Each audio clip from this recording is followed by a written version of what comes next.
up tonight. The recently elected 167 members of Cameroon's National Assembly have received attributes that empower them to legislate and control government action. They are now honorables. The recently elected 167 members of Cameroon's National Assembly have received attributes that empower them to legislate and control government action. They are now honorables. SEMUC sitting President Paul Biya has applauded Central African states for economic resiliency but cautioned against actions that impede sub-regional integration. Thanks for watching the 7:30 news on CRTV. I am Moki Edwin Kinzeka in Yaoundé.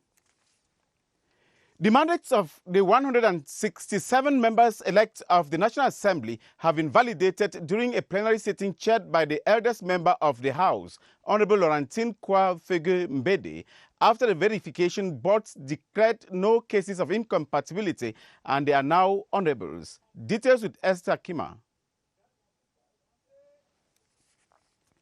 The members-elect of the 8 political parties represented at the National Assembly, eager to take up duty, filled the House chamber, brimming with members of governments led by Prime Minister Joseph John Gute, the Senate Vice Presidents for Tabetando, and the Presidents of the Constitutional Council, Clément Atangana, amongst other dignitaries.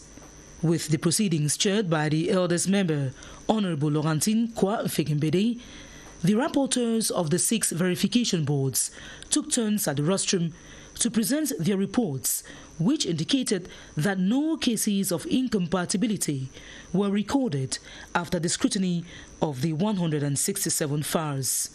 This officially validated their mandates as stipulated in Section 9 of the Standing Orders of the National Assembly, as they received their attributes consisting of the sash, the insignia, and the rosettes. The adorning commenced with the eldest and 2 youngest members of the House, with each honorable personally assuming the responsibility to protect the interests of the sovereign people of Cameroon. They were cloaked with the green, red, yellow sash representing the nation.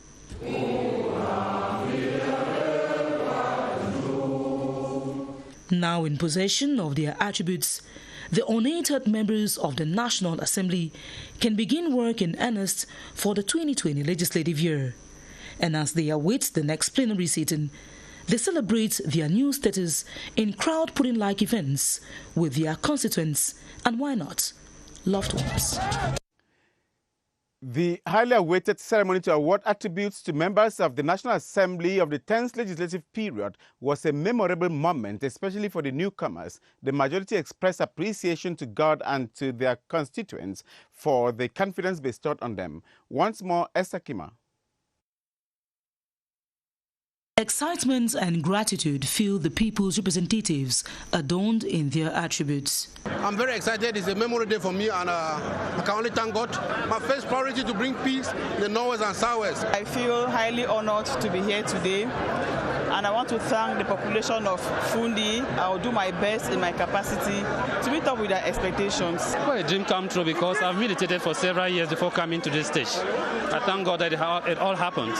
First thing is to fight for my people, roads and electricity. I feel really the weight of it, of the responsibility.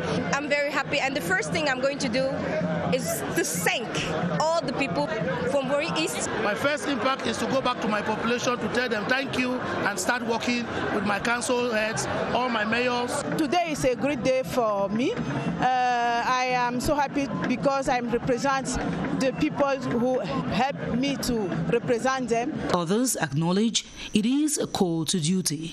A return to peace and to security in all parts of the nation is primordial because the right to safety and security is the first of all rights.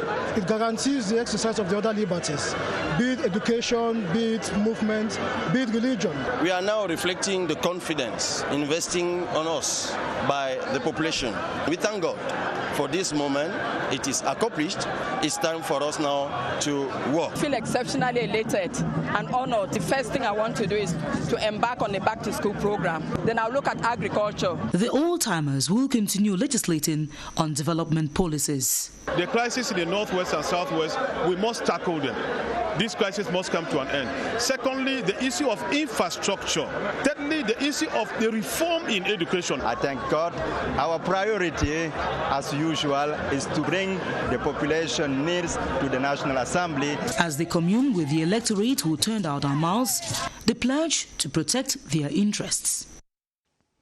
The sitting SEMUC president has praised member countries for sustaining economic growth, stating that infrastructural development to facilitate free movement remains a major challenge for the sub-region. President Paul Biya's message on the occasion of the 11th SEMUC Day, celebrated under the theme Improving Infrastructure to Promote Exchange Among the People of SEMUC, was delivered by the President of the Economic and Social Council, Ayang Luke. Unity Palace correspondent Amin Keng Edward has the rest of that story. The commemoration of the SEMUC Day every March 16 is a moment of stock-taking and deep reflections on burning issues that are relevant to the life of the organization of 6 member states created in Germany in 1994. In his speech to the people of SEMUC in commemoration of the 11th edition of the SEMUC Day under the theme Improving Infrastructure to Promote Exchange Amongst the People of SEMUC, the sitting chairperson of the organization, Cameroon's President Paul Biya, through his representative, acknowledged with satisfaction the efforts made by individual member states to keep the economy of the sub-region promising and attractive in the face of a hostile global economic environment. The SEMUC Day is an important historic day. It offers to the founding member countries of SEMUC the occasion to examine the balance sheet. It also permits to envisage the perspectives of their common actions, which remains economic development and social inclusion of member states through the intensification of intra-community exchanges.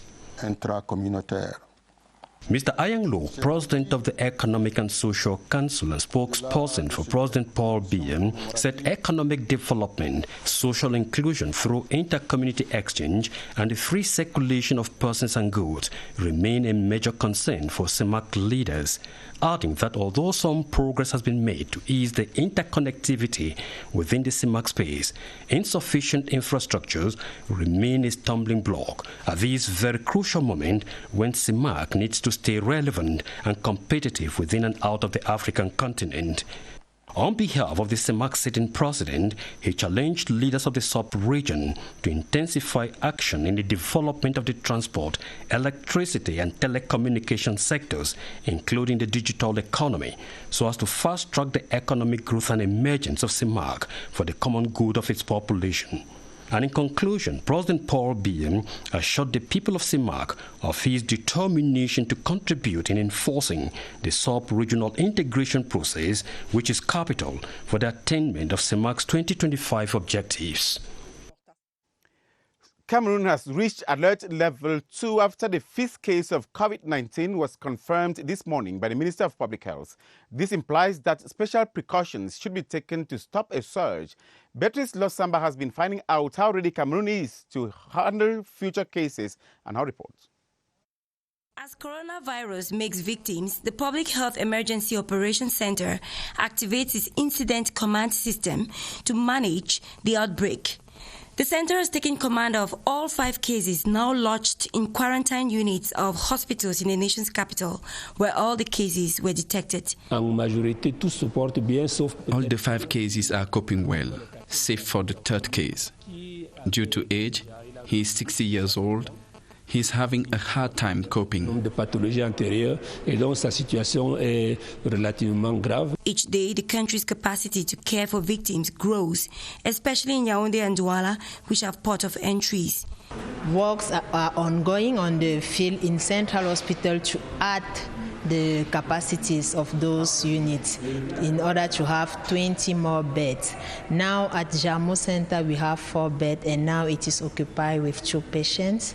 At the General Hospital, with a capacity of 20 beds, as soon as possible a lot of beds also in the other region. Some private clinics have signaled their readiness to attend to victims. There is no complaint yet of shortage of care equipment. Protection masks, gloves, safety goggles, vests and boots for care providers, and medication for patients. The country is also equipped with toll-free numbers to attend to coronavirus concerns of the population. Per day, we can receive 100 calls or 150 calls per day. And on that 100 calls or 150 calls, we are receiving 20% concerning who are directly linked to the coronavirus. The Minister of Health give us all the resources to provide to such capacity of that call center. Currently, people can test for the disease at the Lone Laboratory at Centre Pasteur in Yaoundé. Government sources say they are ready, but admit they are improving on their services day by day to adequately manage the COVID-19 outbreak. Out of the 5 COVID-19 cases reported in Yaoundé, 4 were imported through France and Italy, and 1 is a resident of the nation's capital. They are currently receiving treatment at the Yaoundé Central Hospital, the Jamo Hospital in the nation's capital, and the La Quintini Hospital in Douala. Alice May reports on how the cases were detected and the nature of treatment administered to the patients. To detect the coronavirus in patients entering Cameroon, medical apparatus such as thermal cameras and thermoflash have been installed by the government of Cameroon at the airports. A registration list makes it possible to trace any suspected case. Suspected cases are sent to the Centre Pasteur for further examination. Lab technicians collect blood samples from the patients and carry out the test through real-time polymerase chain, RT-PCR, that detects the virus at the early stage. Then the patient is sent to the isolation unit for treatment. Patients are treated depending on the gravity of the COVID-19 virus. We begin by admitting the patient first, calming down the fever, headache, and then administering drips on the patient, even though there are some complicated cases which are difficult to handle. So far, about 170,000 cases have been recorded in the world with 6,500 deaths. 200 cases recorded in Africa with 8 deaths, and 5 cases recorded in Cameroon with no death. The government has called on those who have come in contact with these patients to show up for screening. The toll-free number 1510 is available in case of any emergency, and hygiene measures should be respected. Although there have been considerable efforts around the world to stop COVID-19, experts say knowing the symptoms and preventive measures are the first steps towards staying safe. Rana Tusali. The coronavirus continues to spread around the world, prompting governments to step up efforts to contain the spread of the disease. Public health experts, however, advise that knowing the symptoms and preventive measures is the first step towards staying safe. According to the World Health Organization, the virus has flu-like symptoms which include fever, cough, shortness of breath, difficulties breathing, and persistent pain or chest pressure. Doctors, however, add that some infected patients can also be asymptomatic, meaning they do not display symptoms until after 2 weeks.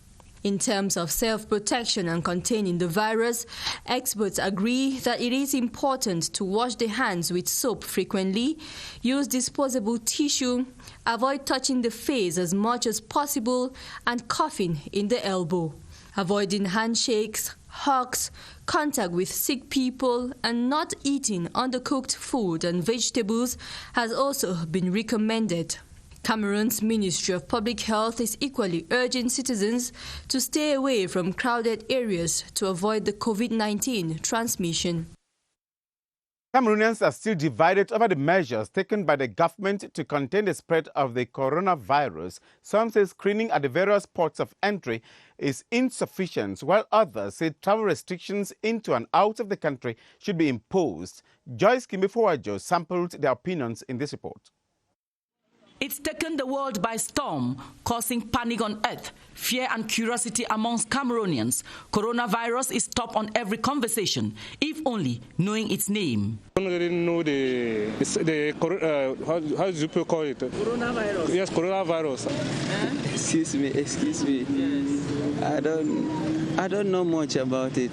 But barely after its first case on March 8th in Cameroon, government has been multiplying preventive measures to contain its spread. Screening airport arrivals, press conference urging the population to respect basic hygiene rules. Some impacted, but think much still has to be done. I use these sanitizers because I don't want to be infected. I don't want to infect somebody. Even if I pick it, we have been told that you must disinfect your hands and wait. If I were able to buy my own and moving with it, if government can distribute it to people, that they should be controlling anything coming in. Others are reacting to this press release, ordering passengers on flight from Europe to quarantine themselves, and this tweet announcing the jump to 5 in coronavirus cases in the country, by calling on Yaoundé to stop counting numbers and restrict travels from Europe. Others think medical dispositions are insufficient. Coronavirus is not a joking matter.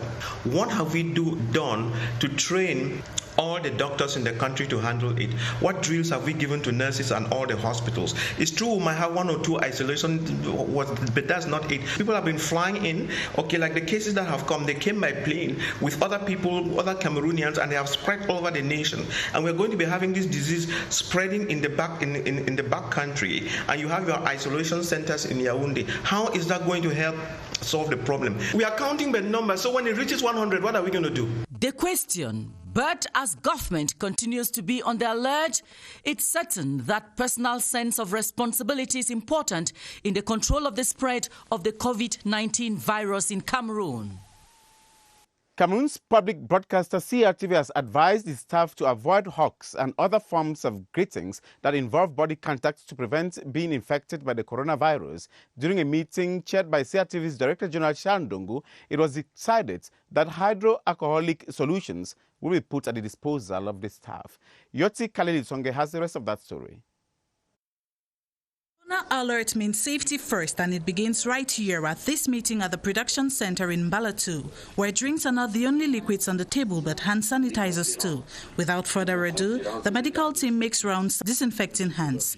Keeping the staff safe from the coronavirus preoccupies CRTV's top management. Staff should wash their hands daily with flowing water and soap. It is also good to keep a distance from someone who is coughing or has a cold, because if it's a corona infection, the person may later touch you, thus a risk of infection. The structure envisages limiting programs which require a huge studio audience. Another measure is recommending staff to avoid salutations that involve body contact, making available hydroalcoholic solutions for people to use when entering or leaving a lift, as well as putting disinfectants in other strategic areas of the building, like the newsrooms, toilets, and editing booths. Measures have been taken to ensure that every 4 to 5 hours, machines are disinfected, door knobs, buttons on the lifts, certain tables and desks. Measures which have already been adopted in the makeup room to keep themselves and others safe from the COVID-19 pandemic. On to other news items now. Events to mark this year's La Francophonie Day have been launched at the Ministry of External Relations by the Acting Secretary General. The activities will also mark the 50 years of the international organization La Francophonie. Charles Ebune reports.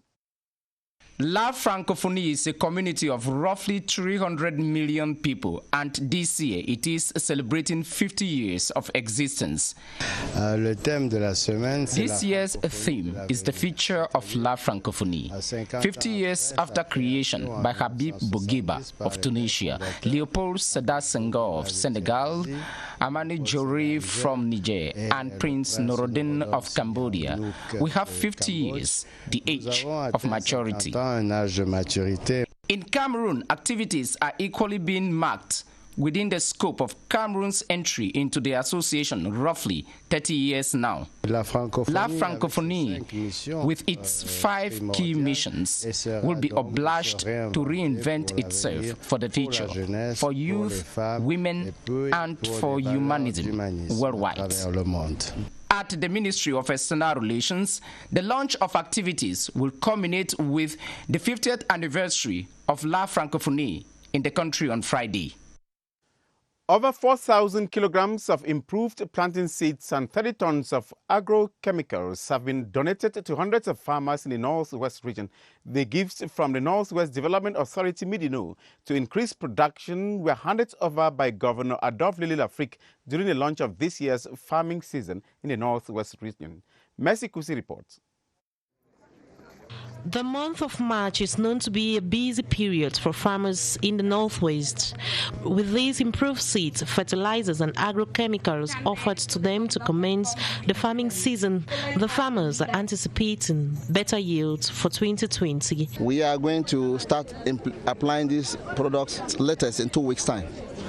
No matter the difficulties, we have to reach our farms, but we are satisfied that it has come in time. For a region whose economy depends largely on agriculture and faced with the current socio-political crisis that has affected farming activities, the authorities of the Northwest Development Authority say they hope to, by this gesture, help alleviate poverty and contribute to the return of normalcy in the Northwest. Despite the crisis, people have been eating as a result of their efforts. So on behalf of the RSA, I want first of all to congratulate them and advise them to back up the many actions they have taken to bring more security in the region.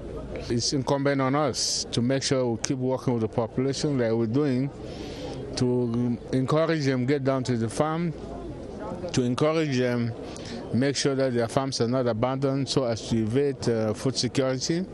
All of this is in the bid to accelerate the development of the region.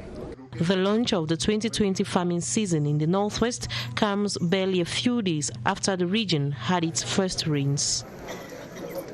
The new municipal executive of Lolodov, led by Félicien Bala, have been installed into office. The SDO for the Ocean Division, Antoine Bisaga, enjoined them to work relentlessly for the development of that locality. Cynthia Itim was there. Félicien René Mbala is his name. He will be at the helm of the Lolodov Council for the next 5 years. He's been installed alongside his first and second deputy mayors and 25 municipal councillors. Félicien René Mbala, incoming mayor, replaces Emmanuel Ngiamba Luchiri of blessed memory.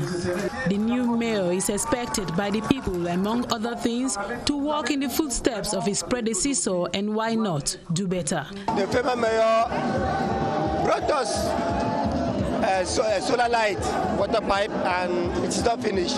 So I expect the new mayor to finish the water pipe. Also to bring about light stability. There is obscurity in Lolodov, and to bring about peace and unity. Conscious of the task ahead of him, the new mayor and his team have numerous projects in their portfolio, among them ongoing road construction. Build a new council, give a new look to Lolodov, the renovation of the mortuary, and we have a great problem of energy, electricity. That is the problem I will try to solve at a very short time. Félicien René Mbala, like his deputies, was born in 1959.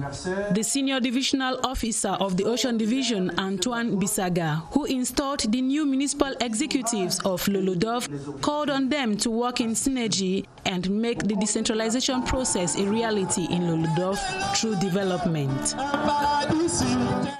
The man who died and resurrected during his own funeral in the film The Revenant has finally died. Marcel Vondedeu, actor and comedian, died yesterday Sunday in Yaoundé at the age of 87. The actor, who also featured in the film Le Blanc de Lambaréné, was decorated in 2018 Knight of the National Order of Valor by the President of the Republic. Emmanuel Vimri has a portrait of the departed actor in this report. Breathed his last Sunday afternoon after a long time without both legs. and having suffered from prolonged illness. Marcel Mvondo, one of Cameroon's iconic comedians in theatre art and cinema, leaves behind him a huge legacy. His prolific career saw him feature in almost all highly ranked Francophone theatre pieces in Cameroon, feature films and series. His role in Le Revenant, rising up from the coffin during his own requiem mass, earned him lots of admiration. Des doigts, j'ouvre petit à petit mes yeux. So many films to his credit, with his famous role in Sango Malo in 1992. Que vont penser les parents qui verront leurs enfants se balader dans le village? Ce sont les enfants qui m'intéressent, hein? Pas ce que penseront les parents. Le Grand Blanc de Lambaréné in 1997, Le Silence de la Forêt in 2003, all directed by Basek Bakobio, topping the chart. His frail state took him off the scene until 2018, when he was made Knight of the National Order of Valor. Marcel Mvondo dies at 87 in a misery that equals not his legacy. His widow weeps on. Staff of the Radio Technical Department of CRTV have held a sports walk in Yaoundé to build team spirit and encourage conviviality at job site. The sports walk ended with a common meal in the presence of the CRTV Director General Sharon Dungu. Tabot Nicholas Egbe reports from CRTV Center. By 6 a.m. Saturday morning, the personnel of the Department of Radio Technical and Solutions assembled at the premises of the national station of the CRTV for a warm-up exercise that will later take them jogging to the television production center at Mbaladi. It was very nice for us to meet together because we are working throughout the year, and it's one on the wide we meet like this to enjoy, to share with the friends, colleagues. For the director of that service, it was the first time such an event was carried out by a service. We have human resources which are individual CAIFA, they have good profiles, but they need also to have a spirit of the team. Before going for their party later in the evening, the personnel came back to the radio house to carry on some human investment exercise. The Director General of CRTV was particularly elated. You did a marvelous job with your initiative, just that you are always looking for excellence. This is really something which is good, which had to be imitated by everybody in the house. I will encourage other departments to do the same thing. The staff of the department wine, dine, and enjoyed themselves with their Director General. On the sports now, the Yaoundé Omi Sports Stadium is being embellished by some volunteers exactly 19 days to the start of the African Nations Championship. According to members of the association known by the French acronym Cameroon Dead Allegiant, this act is aimed at boosting cleanliness within the premises of the football structure that will host thousands of supporters across Africa. Details with Romeo Nkenyi.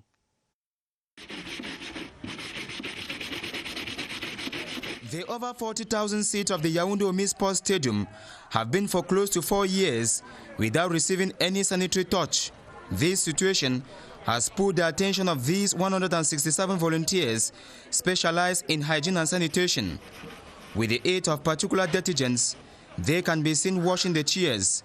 With our expertise and know-how on hygiene and sanitation, we are bringing all of this to make sure the stadium will look clean. And it's not only all about Yaoundé, but it's all about all the stadium that will welcome people to watch the competition. Beside the seats, they are also cleaning other compartments of the football arena, including the toilets. We started on Friday, and we think before Tuesday, end of the day, everything will be clean. The stadium of Yaoundé will be new. This civic exercise also involves the trimming of the playground. All this falls in line with the preparations of the upcoming African Nations Championship in Cameroon. Preparations have intensified in Vomika in the Jan Lobo Division of the South Region ahead of the 22nd edition of the National School Games dubbed FENASCO A to run from March 25 to April 3. Prior to this competition, Minister Nalova Lyonga of Secondary Education, accompanied by Louis Paul Motaze of Finance, today carried out a joint inspection visit to the different competition sites. Baldwin Sama was there. Minister Nalova Lyonga's first stop, accompanied by Louis Paul Motaze of Finance, was at Government School, Kum Yetotan, where competitions for teachers training colleges for the FENASCO A Games will take place.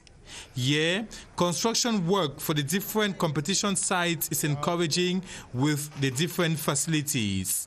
At Government's Technical High School in Vomika to be used as a standby playground, instructions were given by Minister Nalova Lyonga for work to intensify before the start of the games. All the things that we had come here the other time to see have already been done, and what is left to be done can be finished in 5 days or so. So I'm really just too happy to be able to see the monument up, to be able to see the main administrative building. Here is a building which is going to remain with the school. At the Paul Biya Multisports Complex, Vomika, the renovation work is ongoing in the tribune alongside the different basketball, volleyball and handball courts to be used by the different secondary school students with the field of play that is visibly ready. Here, Minister Louis Paul Motaze of Finance gave instructions to help this complex to be used during the opening and closing ceremonies be ready. When I see how things are going on the field, I can say that we are optimistic that we will have very, very interesting games. At Government High School in Vomika, the competition's monument in the form of a female athlete is ready with last-minute touches on the building to serve as a games village equally visible, while over 300 secondary school students continue rehearsing the cultural parade of the opening ceremony. And that ends the 7:30 news on CRTV. Join Adel Mbala in exactly 29 minutes for the news in the French language. That is at 8:30. I am Moki Edwin Kinzaka in Yaoundé. Thanking you for watching.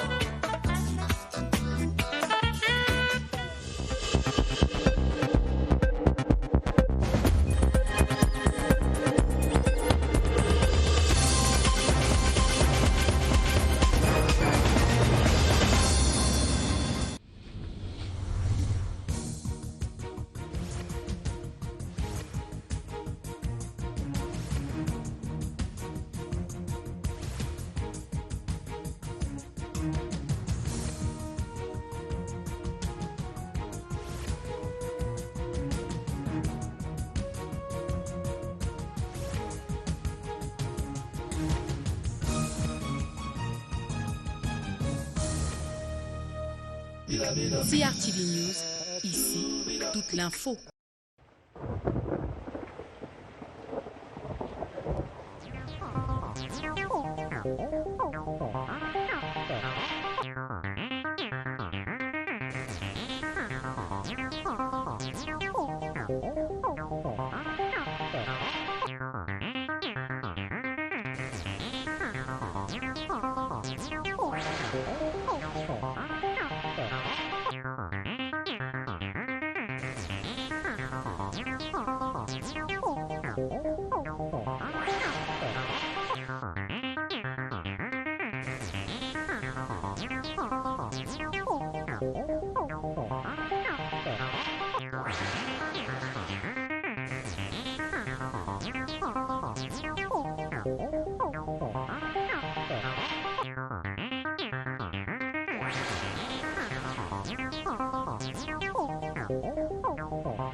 Wash your hands frequently using soap and water or an alcohol-based hand rub.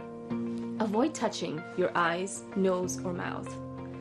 Avoid eating raw meat and unnecessary contact with wild animals. Avoid close contact with anyone with flu-like symptoms. When coughing and sneezing, cover your mouth and nose with a flexed elbow